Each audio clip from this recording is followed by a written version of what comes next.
And now, an immigration activist who used to work as a Border Patrol agent is speaking out against the agency and its alleged abuses. Jenn Budd began working for the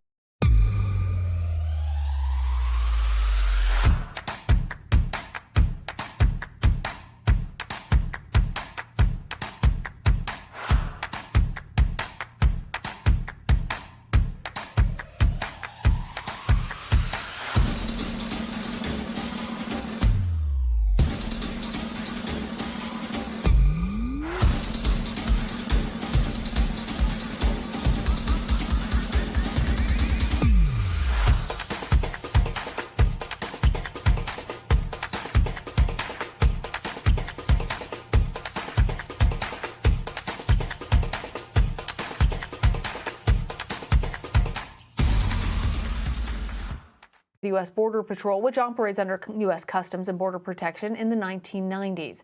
She resigned, though, in protest in 2001 over what she says was a lack of accountability for what she had witnessed during her 6 years as an agent.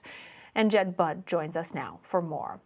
Jenn, thank you for being here. So describe for our viewers the moment that you decided you could no longer work as a Border Patrol agent. You know, I was temporarily assigned to San Diego headquarters as an intelligence officer. And I had discovered that the boss of my former station in Campo was the one that was organizing the smuggling of narcotics into the country. And I started an investigation on him, and he found out. And when I tried to whistleblow, they made me work a midnight shift, then put me in a position that was meant for a trainee, even though I was a senior agent and I was an intelligence agent. And then I got shot at, and he showed up a few minutes later and asked me if I learned my lesson. So that's originally what made me leave the Border Patrol, was that they would not allow me to go to the FBI or go to the DEA, and instead they offered me a promotion to keep it quiet at sector headquarters. So, Jenn, you said you were shot at. Do you know who shot at you?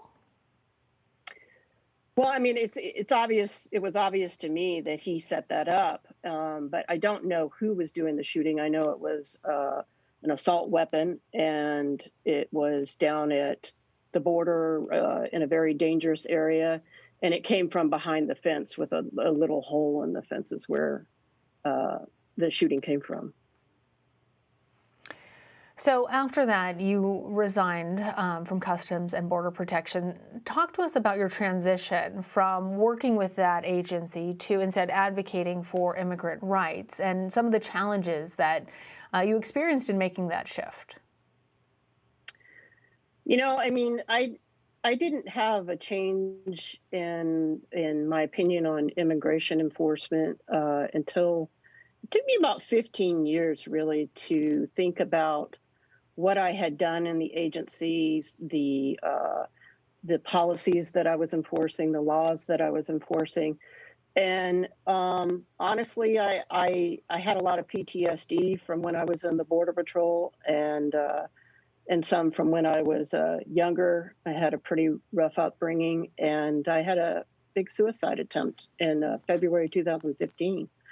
And I started to look at my life and see it, thinking that I maybe didn't walk the walk. You know, I wasn't paying attention to my core values because I was not raised to be a racist person. I didn't think I was, and yet I joined the Border Patrol, and so I started listening to migrants, and it just so was a coincidence that Trump came along and their policies became more cruel and more brutal. And so it just kind of coincided with that and what I saw that the Trump administration was doing to asylum seekers.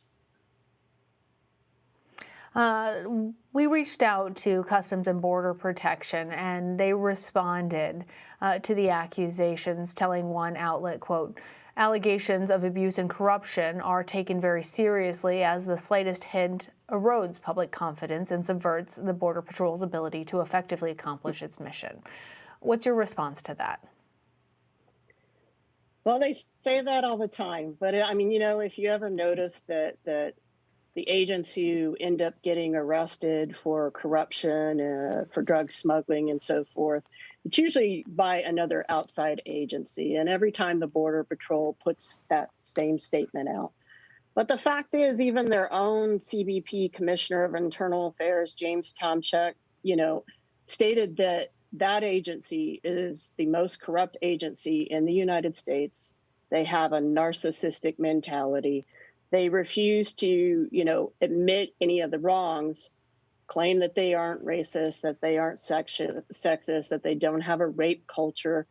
And the fact is these are the same agents, the same chief that was a part of that 1015 Facebook group where they, drew pictures of AOC in compromising positions, sexual positions, and made fun of migrants dying on the border. And so it's not surprising that they say these things, but the reality of what the Border Patrol culture is far different than what they portray to the outside world. And frankly, I don't see how anybody can listen to what this agency says when they've separated children from their parents. For me, that's a line that should have never been crossed, and I don't trust them.